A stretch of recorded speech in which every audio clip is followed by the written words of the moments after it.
Birgit Peters is a television producer and presenter.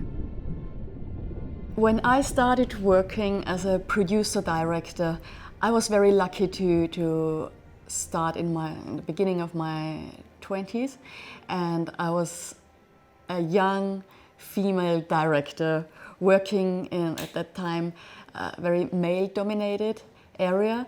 So yes, I had struggles like telling the cameraman, convincing them about my ideas. So my beginning was a little bit tough. I always wanted to be somehow involved with nature.